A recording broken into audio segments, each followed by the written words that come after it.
Question number 44।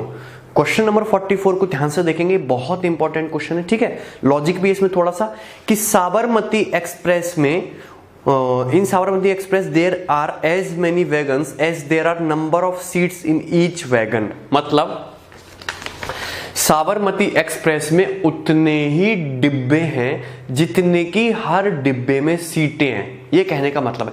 यानी कि suppose Sabarmati express की हर डिब्बे में 10 सीटें हैं, तो साबरमती एक्सप्रेस में टोटल 10 ही डिब्बे हैं, ये कहने का मतलब है, ठीक है ना। वैसे बेतुकी सी बात है, ओके। अब क्वेश्चन में बोला है कि मिडिल मोस्ट कंपार्टमेंट में 25 यात्री यात्रा कर रहे हैं। तो साबरमती एक्सप्रेस में बहुत सारे कंपार्टमेंट है, इस तरीके से साबरमती एक्सप्रेस होगी तुम्हारी। और इसमें जो मिडिल मोस्ट कंपार्टमेंट है, इसमें 25 पैसेंजर्स ट्रेवल कर रहे हैं, 25 यात्री यात्रा कर रहे हैं। और ये जो मिडिल मोस्ट कंपार्टमेंट है, जो बीच वाला डिब्बा है, ये अपनी कैपेसिटी का 71.428% फिल है। ये अपनी टोटल क्षमता का 71.428% भरा हुआ है, अपनी क्षमता का। और इसमें कितने यात्री यात्रा कर रहे हैं? 25 पैसेंजर कर रहे हैं, यानी कि 71.42% इक्वल टू 25 के होना चाहिए, लेकिन ये तो परसेंटेज में, हमको चाहिए फ्रैक्शन में। तो 71.428% कितना होता है? 5/7। भाई 4 to 8 ये सब समझ जाओ ना 71 देख के।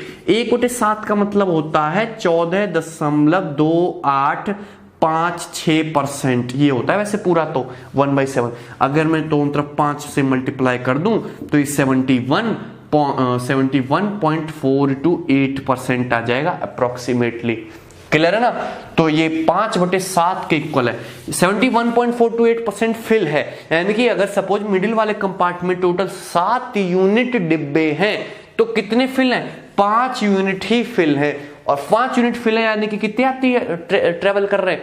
25 यात्री ट्रेवल कर रहे हैं। तो इस 5 की वैल्यू क्वेश्चन में कितनी दी है? 25। तो 1 की वैल्यू कितनी हो जाएगी? 5। जब 1 की वैल्यू 5 हो गई तो 7 की वैल्यू कितनी हो जाएगी? 35। यानी कि इस मिडिल वाले डिब्बे में टोटल कितनी सीटें हैं? 35 सीटें हैं। यानी कि इस साबरमती एक्सप्रेस में डिब्बे भी कितने होने चाहिए? फिर टोटल 35 ही डिब्बे होने चाहिए। कोई क्वेश्चन में साफ साफ बोला है कि जितनी एक वैगन में सीटें हैं उतनी ही साबरमती एक्सप्रेस में वैगन हैं। तो यदि मिडिल वाले वैगन में, मिडिल वाले कंपार्टमेंट यदि टोटल 35 सीटें हैं, तो साबरमती एक्सप्रेस में भी 35 डिब्बे हैं। क्लियर। और पूछा है find the maximum number of passengers in the train. Train में कितने मैक्सिमम नंबर ऑफ पैसेंजर जा सकते हैं यदि it has minimum 20% seats always vacant. यदि इसमें कम से कम 20% सीट हमेशा खाली रहती हैं। अब साबरमती जो आपकी ट्रेन है, इसमें टोटल कितने डिब्बे हैं? टोटल 35 वैगन है, और हर वैगन में 35 सीट है, तो टोटल इतने पैसेंजर को कैरी करने की क्षमता है इसकी। लेकिन 20% ट्रेन बेचारी पूरी खाली चल रही है। तो 20% अगर खाली चल रही है तो फिल कितनी चल रही है? 80% फिल चली है। और 80% का मतलब कितना होता है? 4/5। 5 7 35 आ गया, और ये 35 × 4 कितना हो गया? 140। और 140 × 7 यानी कितना आ गया? 980 आंसर आ गया। 980। कोई दिक्कत किसी को? आप डायरेक्टली भी इस क्वेश्चन का आंसर बता सकते थे कि चाहे आपका आंसर कुछ भी हो, आपका आंसर 7 का मल्टीपल होना चाहिए था, क्योंकि आपकी सीट जो है वो 7 का मल्टीपल है, डिब्बे भी 7 का मल्टीपल है, तो आपका आंसर भी 7 का मल्टीपल होना चाहिए था। क्वेश्चन में सिर्फ एक ही ऑप्शन 7 का मल्टीपल है, 980, तो आप इसको डायरेक्टली भी कर सकते थे, ठीक है ना। आपको सारे तरीके पता होने चाहिए। ओके, नेक्स्ट क्वेश्चन देखते हैं। Question number 45। क्वेश्चन नंबर 45 बहुत ही इंपॉर्टेंट और one of the most repeated question है। ये एग्जाम में रिपीट होने वाला परसेंटेज के सबसे रिपीटेड पैटर्न में से एक है। शुगर राइस वाले क्वेश्चन, जो दूसरी शीट है आपकी वो सारी शुगर राइस पे ही बेस्ड है। The price of sugar rises by 57:1/7%। मतलब चीनी का जो प्राइस है वो 57 से ही 1/7% बढ़ जाता है। तो आप एक आदमी को अपने शुगर में कंजम्पशन कितने परसेंट कम करना चाहिए जिससे कि एक्सपेंडिचर पे कोई फर्क ना पड़े? ये क्वेश्चन है।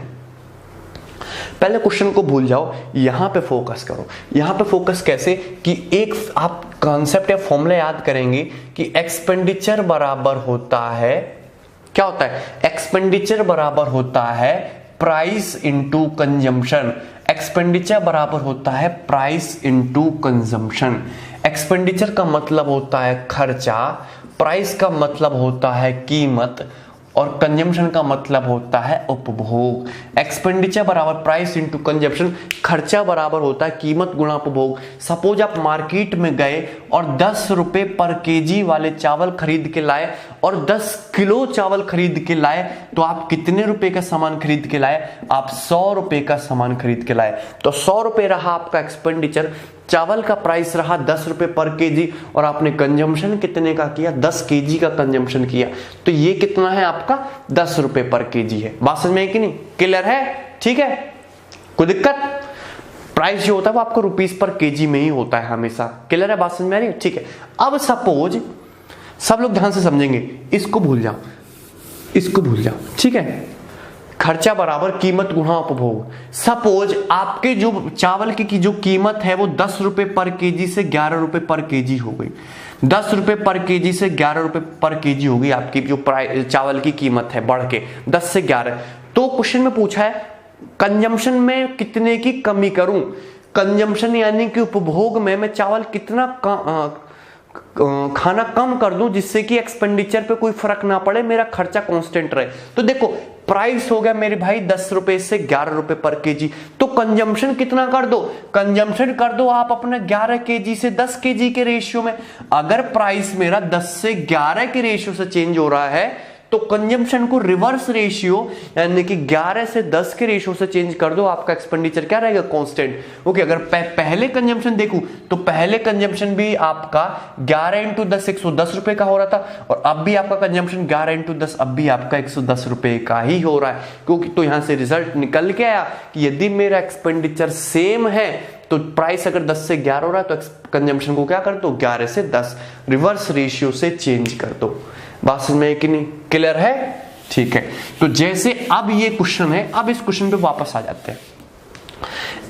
अगर एक्सपेंडिचर कांस्टेंट है तो आपके प्राइस का रेशियो आपके कंजम्पशन के रेशियो का उल्टा होता है, और आपके कंजम्पशन का रेशियो आपके प्राइस के रेशियो का उल्टा होता है। तो इस क्वेश्चन के अकॉर्डिंग चीनी की जो कीमत है वो कितनी बढ़ाई जाती है, 57 इंटू 1/7% इंक्रीज की जाती है, और 57 इंटू 1/7% का मतलब कितना होता है, 4/7। 57 इंटू 1/7% का मतलब कितना होता है, 4/7। क्योंकि 1/7 में आपको बता चुका हूं कितना होता है, 14 सही 2/7। अगर मैं 4 से गुणा कर दूं तो 4/7 हो जाएगा, 14 चौका 56 प्लस 8/7, और 8/7 का मतलब 1 प्लस 1/7, और 56 प्लस 1 कितना हो गया, 57 सही 1/7। बात समझ में कि नहीं, ठीक है। यानी कि 57 से 1/7%, 4/7 की वैल्यू होती है। मैंने शुगर का प्राइस 57 सही 1/7% बढ़ाया है, यानी कि अगर शुगर का प्राइस पहले अगर 7 रुपए पर केजी था तो अब 4 रुपए पर केजी के हिसाब से बढ़ के कितना हो जाना चाहिए, 11। यानी कि शुगर का जो प्राइस है वो 7 से क्या हो जाना चाहिए, 11। यही मतलब है। लेकिन मुझे अगर एक्सपेंडिचर को कांस्टेंट रखना है तो कंजम्पशन मुझे रिवर्स रेशियो से चेंज करना चाहिए, यानी कि 11 से क्या हो जाना चाहिए, कंजम्पशन 7 हो जाना चाहिए, तभी तो आपका एक्सपेंडिचर कांस्टेंट रहेगा। देखो अब तब पहले भी 77 का कंजम्पशन था, अब भी 77 का कंजम्पशन है। पहले अगर चीनी का प्राइस 7 रुपए पर केजी था, अब अगर 11 रुपए पर केजी है तो आपका प्राइस का रेशियो है, और कंजम्पशन का जो रेशियो होगा वो 11 से 7 हो जाएगा। तो कंजम्पशन मैंने 11 से 7 कर दिया, यानी कि कितना कम कर दिया, 4 आउट ऑफ 11 इंटू 100%, और 1/11 कितना होता है, 9.09 इंटू 4 कर दोगे तो हो जाएगा 36.36%। 36.36%। सेकेंड ऑप्शन जो है वो आपका करेक्ट आंसर है। क्लियर है, कोई दिक्कत किसी को, बात समझ में आई। चलो आगे बढ़ेंगे नेक्स्ट। ये आपको याद रखना है कि अगर एक्सपेंडिचर को कांस्टेंट रखें तो जो प्राइस का रेशियो आपका कंजम्पशन के रेशियो का क्या होगा, रिवर्स होगा, ठीक है। Question number 46। Question number 46 is again a very easy question.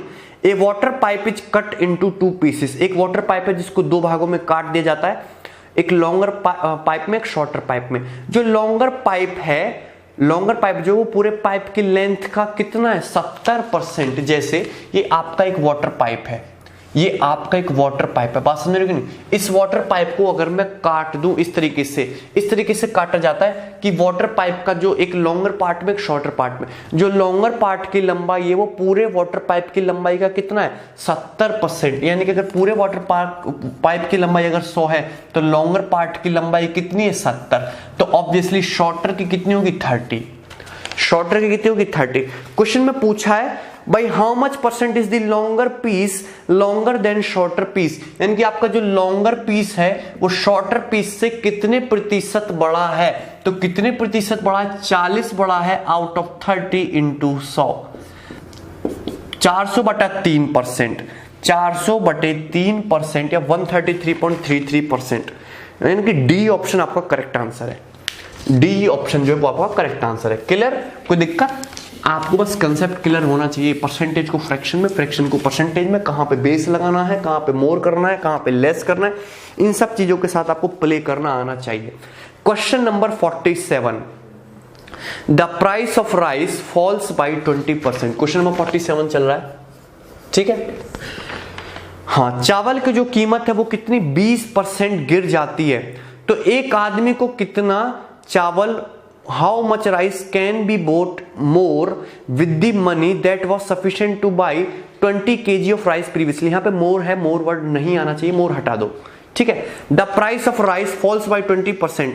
अब आदमी कितना राइस बाई कर सकता है जिससे पहले वो 20 किलोग्राम बाई कर पा रहा था, यानी कि एक्सपेंडिचर कांस्टेंट है, ठीक है। अब देखिए एक्सपेंडिचर बराबर क्या होता है, एक्सपेंडिचर बराबर होता है प्राइस इनटू कंजम्पशन, यही होता है, यही होता है। और प्राइस जो राइस का प्राइस है वो कितना फॉल हो गया 20%। 20% का मतलब होता है 1/5, यानी कि 5 रुपए, अगर 5 रुपए था तो 1 रुपए कम होकर कितना हो गया राइस का प्राइस 4 रुपए। 5 यूनिट से 4 यूनिट, 5 रुपए पर केजी से 4 रुपए पर केजी। अगर एक्सपेंडिचर कांस्टेंट रखना है तो कंजम्पशन किस रेशियो से चेंज होना चाहिए, 4 रेशियो से 5 रेशियो। प्राइस हुआ 5 से 4, कंजम्पशन हुआ 4 से 5, यानी कि अगर पहले आदमी 4 यूनिट चावल खरीद रहा था तो अब कितना चावल खरीदेगा 5 यूनिट चावल खरीदेगा। तो पहले आदमी कितना चावल खरीद रहा था 20 केजी चावल खरीद पा रहा था, और कुछ ने पूछा कि अब आदमी कितने किलो चावल खरीद पाएगा। तो 4 से 20 5 गुना है, तो 5 से भी ये 5 गुना, यानी कि कितना खरीद पाएगा 25 केजी ही खरीद पाएगा। पहले 20 केजी खरीद रहा था तो 20×5 100 रुपए का ही खर्चा हो रहा था। अब 25 केजी खरीद रहा है, 4 रुपए के हिसाब से खरीद रहा है, अब भी 100 ही रुपए का खर्चा होगा। बात समझ में कि नहीं। अगर आपको कंजम्पशन का रेशियो पता है 4:5, मतलब पहले 20 किलो खा रहा था, दैट मींस 5 गुना खा रहा था, तो अब भी 5 गुना ही, यानी कि कितना खाएगा 25 केजी। कोई दिक्कत? बहुत इजी क्वेश्चन था, ठीक है भाई, ओके। आगे बढ़ेंगे, नेक्स्ट क्वेश्चन देखेंगे, ठीक है। क्वेश्चन नंबर 49 नहीं, क्वेश्चन नंबर 48। क्वेश्चन नंबर 48 सब लोग बड़े ध्यान से देखेंगे। Question number 48, price of sugar is reduced by 25%, कि शुगर का प्राइस जो है वो 25% कम हो गया, बट इन स्पाइट ऑफ, इसकी वजह से price of sugar is reduced by 25%, but in spite of decreases Ayush ends up increasing his expenditure on sugar bye 20%। लेकिन आयुष जो है अपना एक्सपेंडिचर कितना 20% से और बढ़ा देता है, मतलब चीनी का प्राइस 25% कम हुआ और आयुष ने अपना एक्सपेंडिचर या अपना खर्चा भी 20% से बढ़ा दिया। तो आपसे पूछा है percentage change, what is the percentage change in is monthly consumption of sugar, कि शुगर के कंजम्पशन में मंथली चेंज क्या आएगा, यानी कि आपको परसेंटेज चेंज निकालना है। देखिए आपको परसेंटेज चेंज निकालने के लिए हमेशा क्या चाहिए, रेशियो चाहिए। मैं हमेशा एक ही मेथड आपको सिखाऊंगा पूरे अर्थमेटिक में, रेशियो मेथड। देखिए मैंने आपको कितनी बार बताया है कि एक्सपेंडिचर बराबर प्राइस गुणा कंजम्पशन होता है। अगर आपको प्राइस निकालना है तो प्राइस होगा एक्सपेंडिचर अपॉन कंजम्पशन, अगर आपको कंजम्पशन निकालना है तो कंजम्पशन होगा एक्सपेंडिचर बटे प्राइस। ये होगा कि नहीं। एक्सपेंडिचर के रेशियो को प्राइस के रेशियो से डिवाइड करोगे कंजम्पशन का रेशियो मिलेगा, एक्सपेंडिचर के रेशियो को कंजम्पशन के रेशियो से डिवाइड करोगे प्राइस का रेशियो मिलेगा।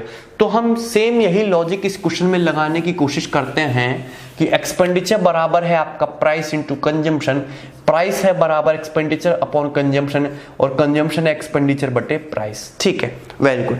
तो क्वेश्चन के अकॉर्डिंग शुगर का प्राइस 25% कम हो जाता है, यानी कि शुगर का जो प्राइस है 25% कम हो गया, यानी कि कितना रह गया 25% का मतलब 1/4 कम हो गया, यानी कि शुगर का प्राइस अगर पहले 4 था तो अब 1 यूनिट कम हो गया, यानी कि कितना रह गया शुगर का प्राइस 3। लेकिन आयुष ने जो अपना एक्सपेंडिचर है वो भी 20% से बढ़ा दिया, तो आयुष का जो एक्सपेंडिचर है, जो खर्चा है वो भी 20% बढ़ गया। 20% का मतलब होता है 1/5, 1/5 बढ़ गया, यानी कि एक्सपेंडिचर कितना हो गया 5 से 6। आयुष का एक्सपेंडिचर कितना हो गया 5 से 6। तो ये एक्सपेंडिचर का रेशियो है, ये प्राइस का रेशियो है। अगर मैं एक्सपेंडिचर के रेशियो को प्राइस के रेशियो से डिवाइड करूं तो मुझे किसका रेशियो मिलेगा, मुझे कंजम्पशन का रेशियो मिलेगा। तो कंजम्पशन का जो रेशियो होगा वो होगा 5/4 रेशियो 6/3। 5/4 का मतलब 5/4 और 6/3 का मतलब 2। इजीली है, क्लियर है कि नहीं। अब रेशियो को सिंप्लीफाई करोगे तो आ जाएगा 5/8। कितना आएगा 5/8, यानी कि अगर पहले कंजम्पशन 5 यूनिट था तो अब कंजम्पशन कितना है 8 यूनिट। तो 5 से 8 यूनिट कंजम्पशन हो गया, यानी कि कितना बढ़ गया 37.5% इंक्रीज हो गया कंजम्पशन। कितना बढ़ गया 37.5% क्या हो गया आपका कंजम्पशन इंक्रीज हो गया। ठीक है, कोई दिक्कत। The price of sugar is reduced by 25%, but in spite of decrease, Ayush ends up increasing his expenditure by 20%. तो एक्सपेंडिचर कितना बढ़ा दिया 20%, यानी कि 5 से 6। प्राइस 25% रिड्यूस हो गया, यानी कि 4 से 3 डिवाइड करोगे तो 5/4 आएगा। 6 को 3 से डिवाइड करोगे 2, तो 5/4 2, 5 से हो गया कितना ये 8, सॉरी 5 से 8 हो गया, यानी कि कितना इंक्रीज हुआ 3 आउट ऑफ 5 इंटू 100%। 5 से 100 कितना हो जाएगा 20, और 20 इंटू 3 कितना जाएगा 60%। ठीक है ना, क्लियर 60%। अच्छा, मैं आपको एक तरीका और बताता हूं कि जैसे ये करते हो ना कि शुगर जो कंजम्पशन है वो 5 से कितना हो गया 8, तो कितना इंक्रीज हुआ 3 इंक्रीज हुआ आउट ऑफ 5 इंटू 100%, तब आता है 60%। 100 में चेंज को ही परसेंटेज बोलते हैं कि 100 से कोई वैल्यू कितनी बढ़ी 100 से वैल्यू कितनी घटी वही परसेंटेज होती है। अगर कंजम्पशन 5 से कितना हो रहा है 8, तो दोनों तरफ 20 से मल्टीप्लाई कर लो, यानी कि 100 से कितना हो रहा है 160। चाहे 5 से 8 बोलो, चाहे 100 से 160 बोलो, 100 बनाना है। 100 से कंजम्पशन 160 हो गया, यानी कि सिंपल सा मुझे पता चलेगा कितना 60% बढ़ गया। बात समझ नहीं, कोई दिक्कत, इजी है। ठीक है, क्वेश्चन नंबर 49, और ये इस असाइनमेंट का लास्ट क्वेश्चन है, क्वेश्चन नंबर 49। ठीक है, इफ इन ए क्यूबॉइड समझते हो ना, एक घनाभ जिसमें लंबाई चौड़ाई ऊंचाई तीनों चीज होती है, लेंथ को बढ़ा दिया 25%, ब्रेथ यानी कि चौड़ाई को घटा दिया 40%, तो हाइट में कितना चेंज करे जिससे कि वॉल्यूम का रहे कांस्टेंट रहे। तो एक क्यूबॉइड यानी कि एक घनाभ इस तरीके से होता है, एक क्यूबॉइड आपका इस तरीके से होता है, क्लियर ना। अगर क्यूबॉइड की लंबाई L है, चौड़ाई B है, हाइट H है, तो इस क्यूबॉइड का जो वॉल्यूम होता है वो होता है LBH। कितना होता है LBH, क्यूबॉइड का वॉल्यूम LBH होता है। ठीक है, अब क्यूबॉइड की लंबाई को बढ़ा दिया जाता है 25%। 25% का मतलब 1/4 होता है, यानी कि अगर 4 पहले लंबाई थी तो अब 1 बढ़ के लंबाई 4 से कितनी हो जाएगी 5, क्लियर। और चौड़ाई को अगर 40% कम कर दिया जाता है तो 40% का मतलब होता है 2/5, यानी कि अगर चौड़ाई पहले 5 थी तो अब 2 कम हो जाएगी, यानी कि चौड़ाई 5 से कितनी रह जाएगी 3। चौड़ाई 5 से कितनी रह जाएगी 3, तो चौड़ाई 5 से 3 रह गई। अब क्वेश्चन में पूछा है कि यदि वॉल्यूम दोनों केसेस में कांस्टेंट रखना है, जो पहले वॉल्यूम था सेम वॉल्यूम अभी रहना चाहिए, तो हाइट को कितना परसेंट डिक्रीज करना, देन हाइट में कितने परसेंट का चेंज करना पड़ेगा। अब देखिए ये 4 पंजे 20 हो रहा है, 5 थे 15 हो रहा है, 20 और 15 को इक्वल करना है तो 60-60 कर लेते हैं। 4 पंजे 20 यहाँ पे अगर मैं 3 से मल्टीप्लाई करूं और 5 थे 15 यहाँ पे मैं 4 से मल्टीप्लाई करूं, तो दोनों केसेस में वॉल्यूम क्या रहेगा कांस्टेंट रहेगा, 60-60 रहेगा। लेकिन हाइट आपको कितनी करनी पड़ेगी 3 से 4 करनी पड़ेगी। हाइट अगर आपको 3 से 4 करनी पड़ रही है तो यानी कि 1 बढ़ानी पड़ रही है आउट ऑफ 3 इंटू 100%, यानी कि हाइट आपको 33 0.33% बढ़ानी पड़ेगी। ठीक है कि क्लियर भाई? ठीक है, तो ये जो है आपकी शीट खत्म हो गई, ठीक है ना। ओके, अब जो है जो आपकी नेक्स्ट सीट है वो शुगर राइस वाले क्वेश्चन पे बेस्ड है। और शुगर राइस के अगर आप क्वेश्चन देखोगे बुक वगैरह में या किरण में तो घिसे पीटे होते हैं वही पुराने, तो आपको मात्र 10 या 12 क्वेश्चन देखने को मिलेंगे। जो मैंने शीट तैयार की वो बहुत अच्छी है, मैं आपको ईमेल तो हो जाएगी आपको, उसमें 32 क्वेश्चन मैंने लिए हैं, इससे आपकी बहुत अच्छी प्रैक्टिस हो जाएगी। और मैंने कुछ नए पैटर्न डालने की कोशिश की है, तो बेस्ट सीट है शुगर राइस की, इसको हम नेक्स्ट क्लास में डिस्कस करने की कोशिश करेंगे। ठीक है भाई? ओके, अब चलते हैं, नेक्स्ट क्लास में मिलते हैं।